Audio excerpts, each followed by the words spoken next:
And what do you think the prospects are for things getting better? Of course, as we tape this, we don't know who will win, and right now, looks like actually either one of them could win at this particular moment, given recent events.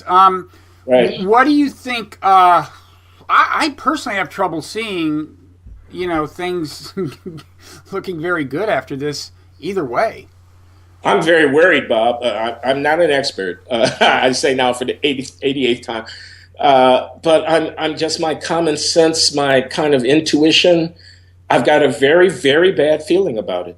I mean, if Trump wins the election, heaven forbid, my God, there's going to be a lot of resistance. Well, even I try imagining that. I just imagine myself doing extreme things. I mean, people joke about going to Canada and Exactly. or civil disobedience or something, but I don't know how I would handle that. Well, getting 500,000 people on the streets of New York City is probably not going to be difficult to do. To express the objection to a fascist, a Nazi. I mean, what did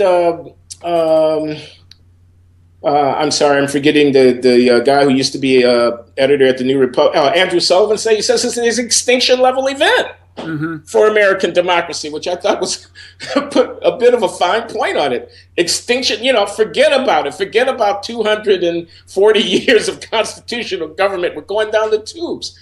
And so, I mean, a couple of things occurred to me. One is, if I thought my country were indeed by a mob of a plurality of American voters being pushed over the cliff, I would feel justified in doing just about anything to prevent that from happening. If your view were that extreme, and if I were that extreme, please, yes, I don't want to be misunderstood. I'm not about to take up arms, but I know that there are people who would take up arms. Yeah. They feel that way about it. Because believe me, if Chris Christie is Attorney General next year, you're not going to want any ambiguity about that being on videotape. Believe me.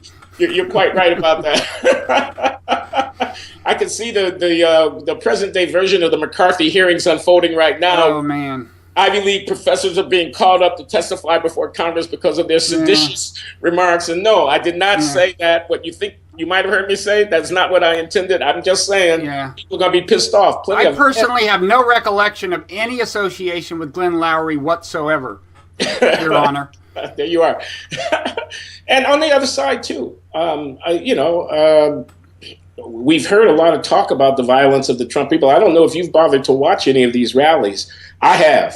Yeah. I mean, I've logged on to YouTube and I've sat for an hour and I've marveled at the rabid character of these massive crowds. Yeah. That this guy is pulling 10, 15,000 with several thousand standing on line outside for hours to get in to see him. They are fired up and ready to go, as President Obama once said. They're fired up and they're ready to go. That guy, if he loses this election or when he loses, whatever's going to happen, has the future of the country on his shoulders to a certain extent. I mean, he has a lot of responsibility, even in defeat. We have no reason to expect that he would exercise that responsibility in a way that's fostered. Magnanimous loser is not a term that comes to mind. No, it is indeed not.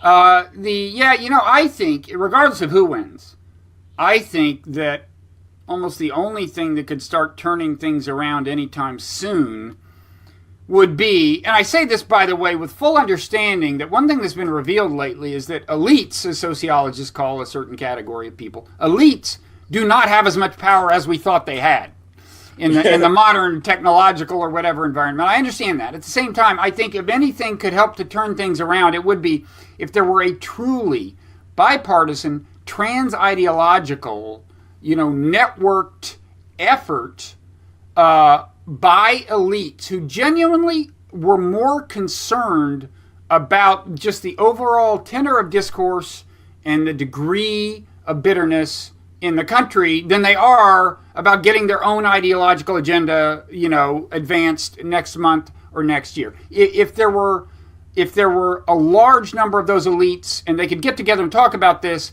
maybe you could start seeing some progress, because they do have real power. But nothing I've seen on either side in this election really suggests to me that you could see anything like that. Yeah, I don't want to be too pessimistic. There are a lot of very concerned people, but certainly if you look at the political class, the people who go on CNN, many of them elected officials, if you look at the political class, it seems to be very unlikely that you're going to get them to sign on to just an anti-tribalism agenda as opposed to aligning fundamentally with one tribe or the other. I'd like what you're saying, Bob. I agree with you to be pessimistic about it, but I'd like to think that even now, before the election, privately, some of these bigwigs, of the big financiers and the former senior political operatives and leaders in the media and so forth, who are gray beards or gray haired ladies, whatever they are, would be now talking about that. I mean, they're partisans. They've endorsed. They're on one side or the other. They're mostly on Hillary Rodham Clinton's side, but would even now be thinking about. Surely this would have to be a part of any transition planning in a Clinton operation where, you're going to get elected. How are you going to govern? What are you going to do the first week, not of your presidency, of your post-election period? How are we going to come? How are we going to manage? I'd like to think that people are talking about and thinking about initiatives that would be launched immediately after the results of the election were known to try to tamp things down and to bring us together, religious leaders and others from across the spectrum. I'd like to think that was going on. It certainly feels to me to be very much necessary. Mm-hmm. And not to wait until the election is over because, time will be of the essence. Okay, well, let's let this be the moment this begins, Glenn. We'll talk after this taping and start the network that will save the world, okay. or at least the nation. I know you've got to go soon, so I'll let you go. But again, I want to encourage people to watch your show, The Glenn Show on Blogging Heads, subscribe to your show, and for that matter, check out your work as an economist at Brown University if they feel up to that.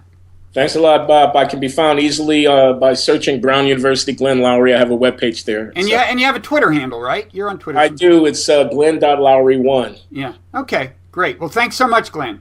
Okay. All right.